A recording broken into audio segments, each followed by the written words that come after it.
Hi everyone, I'm here to talk about Module 3 Institutional Agency of Philippines, concise history of the Bureau of Correction. Corrections in the Philippines started during pre-colonial times. It was, however, organized on an individual community basis. It was only during the Spanish regime when an organized corrective service was made operational. When the Americans took over in 1900s, the Bureau of Prisons was created under the Reorganization Act of 1905. Act number 1407 dated November 1, 1905. The main penitentiary was the old Bilibid prison in Arqueta Street, Manila, which was established in 1847 pursuant to Section 1708 of the Revised Administrative Code. It was formally opened by the Royal Decree in 1865. About 4 years later, or on August 21, 1869, the San Juan Prison and Penal Farm in Zamboanga City was established and confined Muslim rebels and recalcitrant political prisoners opposed to the Spanish rule. The facility, which faces Hulusi, has a Spanish-inspired dormitories and originally set on 1,414 hectares sprawling estate. When the Americans took over the 1900, the Bureau of Prisons was created under the Organization Act of 1905, Act number 1407 dated November 1, 1905, as an agency under the Department of Commerce and Police. It also paved the way of the re-establishment of San Juan Prison in 1907, which was destroyed during the Spanish-American War. On January 1, 1915, the San Ramon Prison was placed under the auspices of the Bureau of Prisons and started receiving prisoners from Mindanao. Products were transported through railroad tracks, a mode which the Americans introduced to prison. Prisoners had to contend with dilapidated facilities within the cramped area. Before the reconstruction of San Ramon Prison, the Americans established in 1904 the Luhit Penal Settlement, now Iway Prison and Penal Farm, on a vast reservation of 28,072 hectares. It would reach an aggregate total of the area of 40,000 hectares in the late 1950s. It was located on the westernmost part of the archipelago and far from the main town of confined incorrigibles who the government had found little hope of rehabilitation. The area was expanded to 41,007 hectares by virtue of Executive Order No. 67, issued by Governor Newton Gilbert on October 15, 1912. Other penal colonies were established during the American regime. On November 27, 1929, the Correctional Institution for Remand or CIW was created under Act No. 3579, while Double Penal Colony in southern Mindanao was opened in 1932 under Act of 3732. The CIW was founded to provide separate facilities for women offenders and to cater to the gender difference.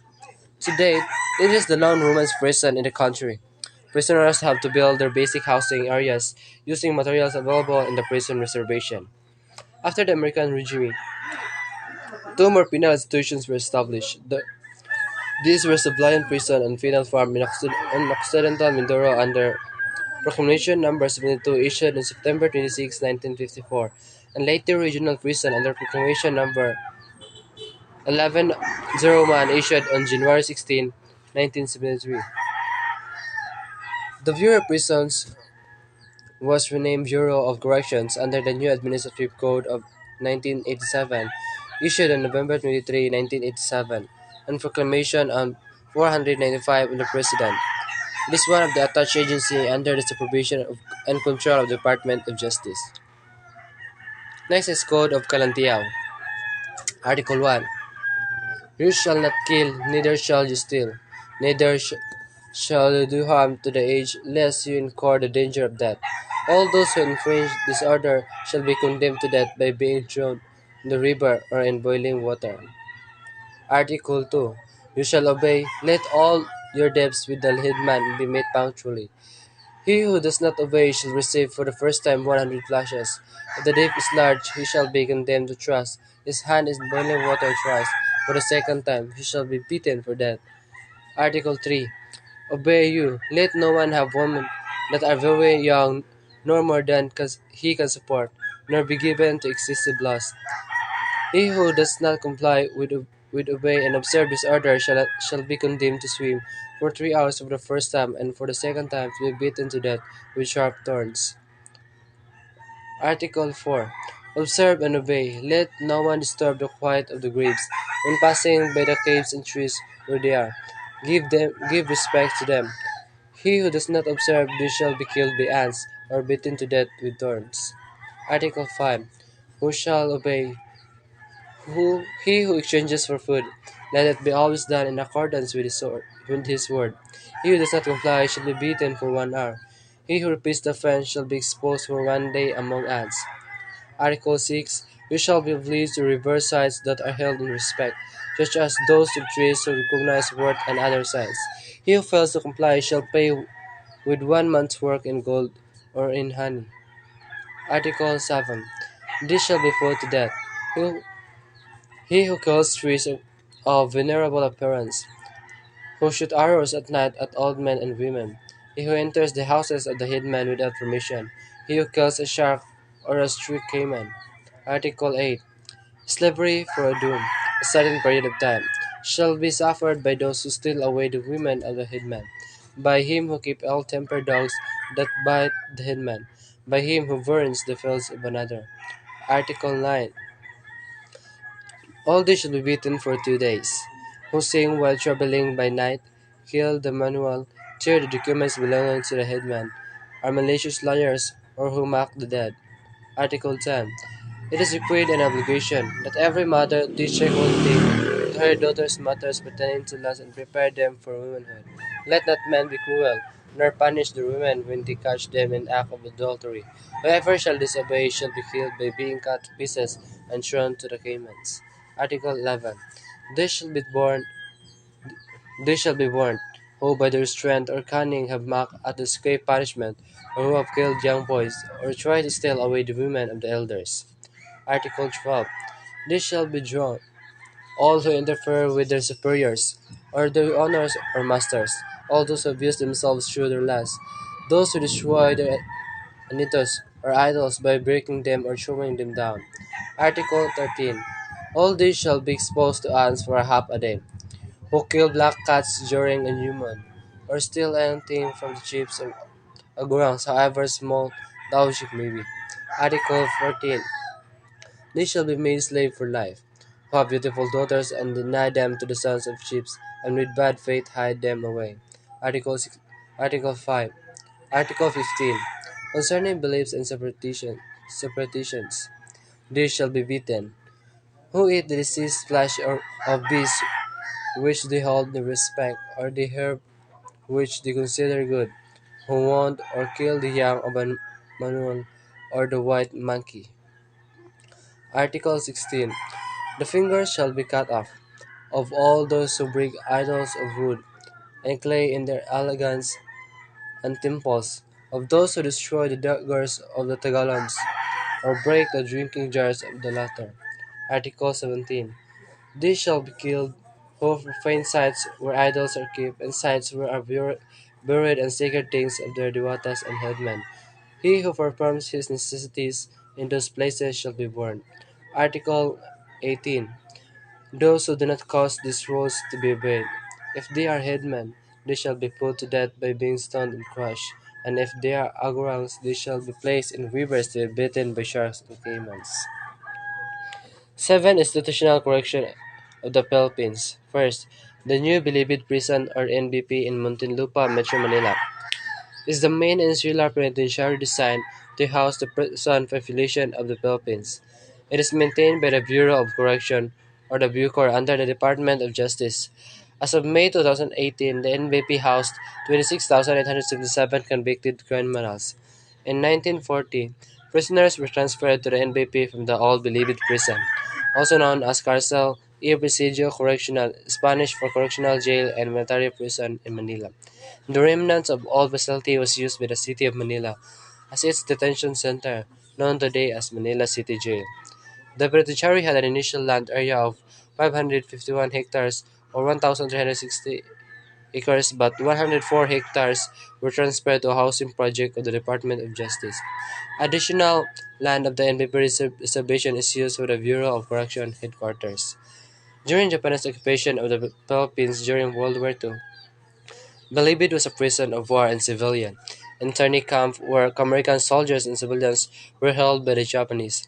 1,200 internees and POWs were freed by the American Army on February 4, 1945 during the Battle of Manila.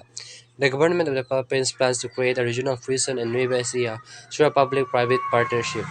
Now old Bilibid prison, then known as Carcelero Presidio Correctional, occupied a rectangular piece of land that was part of the Mayhalik estate in the heart of Manila. The old prison was established by the Spanish colonial government on June 25, 1865 via royal decree. It is divided into two sections, the carcel which could accommodate 600 inmates and the presidio which could hold 527 prisoners. Second, San Ramon Prison and Penal Farm.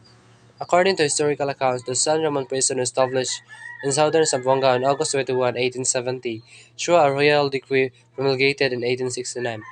Established during the tenure of Governor General Ramon Blanco, whose patron saint the prison was named after. The facility was originally established for persons convicted of political crimes. Considered the oldest and penal facility in country, prisoners in San Ramon were required to do agricultural work. During the Spanish-American War in 1898, the prisoners in San Ramon were hastily released and the buildings destroyed. In 1907, the American administration reestablished the prison farm. In 1912, General John Pershing, chief executive of the Department of Mindanao and Sulu, classified the institution as a prison and penal colony, and therein confined people sentenced by the courts under his jurisdiction. Under Pershing's supervision, several buildings with a capacity for 600 prisoners were constructed. After several years, the colony became practically self-supporting with 75,000 coconut trees, which were planted at the beginning of Pershing's administration, contributing to the colony's self-sufficiency. Aside from coconuts, rice, corn, papaya, and other crops were also cultivated. On November 1, 1905, Regularization Act No. 1407 was approved, creating the Bureau of Prisons under the Department of Commerce and Police, integrating the old Bilibid Prison, San Ramon Penal Colony, and Iwahig Penal. The Philippine Coconut Authority took over management of the coconut farm from San Ramon. In 1995, Congresswoman Maria Clara Lobregat proposed the transfer of San Ramon Prison to Bungiao Town in the mountainous area of Zamboanga to give way to a special economic zone. 3. Iwahig Penal Colony. This facility was established during the American occupation. It was, however, during the Spanish regime that Puerto Princesa was designated as a place where offenders sentenced to banishment were exiled. A specific area of Puerto Princesa was selected as the site for a correctional facility. The American military carved out a prison facility in the rainforest of Puerto Princesa. The institution had, for its first superintendent, Lieutenant George Wolfe, a member of U.S. Expeditionary Force, who later became the first prison director. Governor Luke Wright authorized the establishment of a penal colony in the province of Palawan on November 16, 1904. This penal settlement, which originally comprised an area of 22 acres, originally served as a depository for prisoners who could not be accommodated at the Bilibid prison in Manila. In 1906, however, the Department of Commerce and Police, which later became the Department of Public Instruction, moved to turn the institution into the center of a penal colony supervised in accordance with trends at the time. Through the department's efforts, the Philippine Commission of the United States government passed Act No. 1723 in 1907 classifying the settlement as a penal institution. The settlement was at first beset by attempted escapes, but under the supervision of Colonel John R. White of the Philippine Constabulary, who would become superintendent of Iwahig in 1906, the colony became a successful settlement. A merit system was devised for the prisoners and vocational activities were offered. This included farming, fishing, forestry, carpentry, and hospital paramedical work. Prisoners could choose the vocational activities they wanted.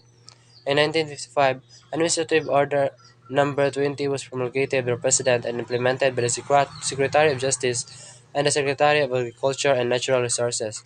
This order allowed the distribution of colony lands for cultivation by deserving colonies. The order also contained a list of qualifications for colonists who wish to apply for a land to cultivate, the conditions for the settlers' stay in his land, loan requirements, and marketing of the settlers' produce. Lands granted did not exceed 6 hectares. On August 16, 1959, a committee was created by President Carlos P. Garcia to study the state of national prisons. Accordingly, prisons in Iwahig were divided into two groups, the settlers and colonists. The settlers are those engaged in farming for their own benefit. They are the ones whose applications for land to cultivate have been approved. The government furnishes the land and initial requirements for tools, dwellings, and beasts of burden. They are required to reimburse expenditures incurred for their maintenance and that of their families out of the products of their farms. Upon their release from the colony, they receive whatever amount of money they have credited in their favor, after deducting the obligations they have. Newahig is subdivided into four zones or districts. Central Sub-Colony with an area of 14,700 hectares, Santa Lucia with 9,685 hectares, Monteville with 8,000 hectares, and Inagawan with 13,000 hectares. Recent developments and presidential proclamations have dramatically reduced the size of the prison reservation of Iwahig. 4. Correctional Institution for Women, or CIW.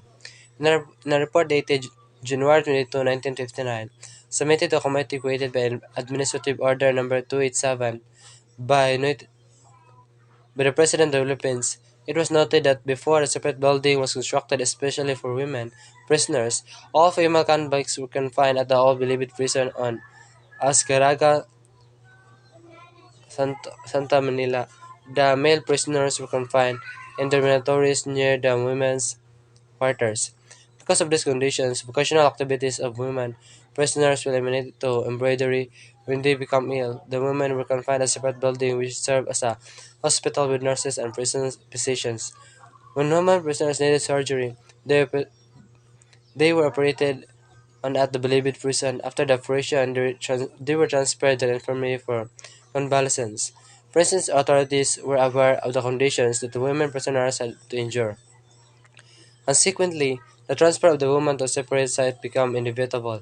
After a series of negotiations started by Prison Director Ramon Victorio, the Philippine legislature passed Republic Act No. 3579 in November 1929. It authorized the transfer of all women inmates to a building and welfare bail at Mandaluyong, Rizal, and appropriated 60,000 for the move. On February 14, 1931, the women prisoners were transferred from the All Believed prison to the building specially constructed for them. Its old name, Women's Prison, was changed to Correctional Institution for Women. This was in keeping with emerging trends in penology which emphasized correction rather than punishment. Convicts were brought back into the social mainstream, adjusted and rehabilitated with a better outlook on life. CW, according to the Senate report, occupied 18 hectares. The original structure was a one-story building which housed the office, the brigade's mess hall, kitchen, chapel, infirmary, bathrooms, and employees' restroom. The building has a central courtyard with trees and flowering plants. The prisoners' vocational activities were expanded to include poultry and piggery as well as cultivation of crops, flowers, and fruits. Living quarters for institution employees were later constructed in a compound. During the Japanese occupation, the CW, despite the drastic reduction in number of its employees, continued with its work. A number of female military prisoners were also confined in the institution. They were later freed by the U.S. Army.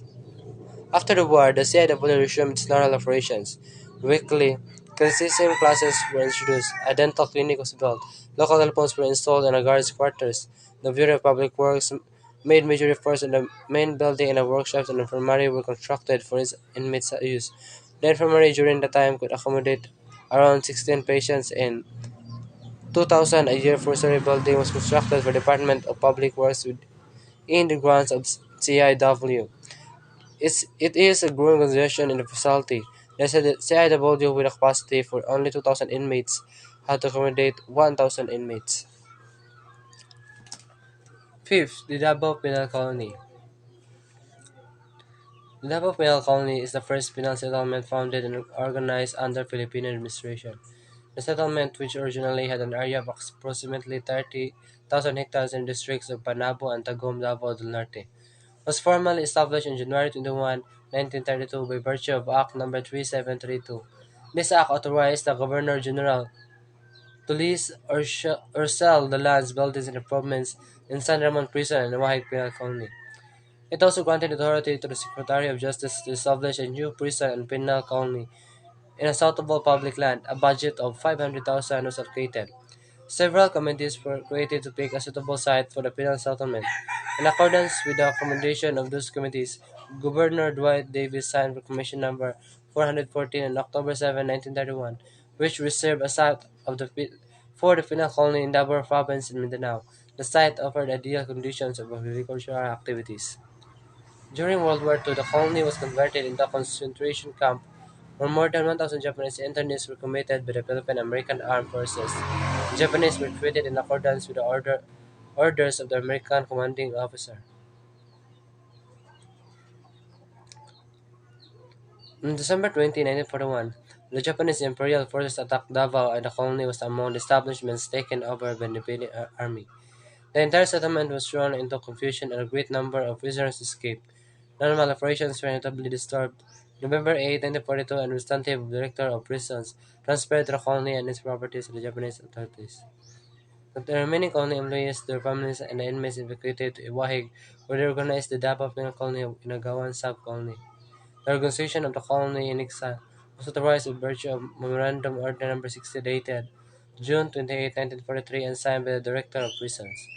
After the liberation of the Philippines, the colony in exile in Palawan returned to its old site in Davao. A great deal of rebuilding and repair had to be done because the war had almost completely destroyed the colony. 6. Sablayan Prison and Penal Farm. Nearer to Manila than other penal colonies. The Sablayan Penal Colony is located in Occidental Mindoro and relatively new, established on September 26, 1954 by virtue of Presidential Proclamation Number 72. The penal colony has a total land area of approximately 16,190 hectares. Present records show that the first colonists and employees arrived in Sablayan on January 15, 1955. Since then, several buildings have been constructed, including the colony's dormitories, employees' quarters, guardhouse, schoolhouse, chapel, recreation hall, and post exchange. Three sub-colonies were later organized. One is a reservation which this remains part of the projected in forest. Another is in a coastal area. The third was used by the national government of the relocation site for refugees from the eruption of Mount Pinatubo eruption in 1991. Sablayan Prison is a facility where prisoners from NBP are brought for decongestion purposes. It follows the same colony standards as other penal farms. The last Leyte Regional Prison. The Leyte Regional Prison, situated in Abuyog, southern Leyte, was established a year after the declaration of martial law in 1972 by virtue of Presidential Decree No. 28. While its plantelia and institutional plan were almost ideal, lack of funds made the prison unable to realize its full potential, and its facilities are often below par compared with those of the other established penal farms. The LRP has an inmate capacity of 500 and allows the same agricultural format as the main correctional program in addition to some rehabilitation activities. The prison admits convicted offenders from Region 6 and from the National Penitentiary in Muntinlupa. Provincial Jail System. Public Attorney's Office is a attached agency of the Department of Justice which provides indigent litigants for legal assistance. The PAO shall be an independent and autonomous office but attached to the Departments of Justice in accordance with Section 38, Chapter 7 of Book 4 of this Code for purposes of policy and program coordination. The PAO shall be a principal law office of the government in extending free legal assistance to indigent persons in criminal, civil, labor, administrative, and other quasi-judicial cases. Powers and function. The PAO shall independently discharge its mandate to render free of charge legal representation, assistance, and counseling to indigent persons in criminal, civil, labor, administrative, and other quasi-judicial cases. In the exigency of the service, the POW may be called upon by the proper government authorities to render such service to other persons subject to existing laws, rules, and regulation. Mission. The Public Attorney's Office exists to provide the indigent litigants and the oppressed, marginalized, and unprivileged members of the society free access to courts, judicial, and quasi-judicial agencies by rendering legal services, counseling, and assistance in consonance with a constitutional mandate that free access to courts shall be denied to any person by reason of poverty, in order to ensure the rule of law, truth, and social justice as components of a country's sustainable development vision. A government agency that is God-centered and dynamic bureaucracy that is responsive of the ever-growing legal needs of the indigents and oppressed, led by highly competent, world-class, development-oriented, honest, dedicated, and national leaders and lawyers. That's be all. Thank you.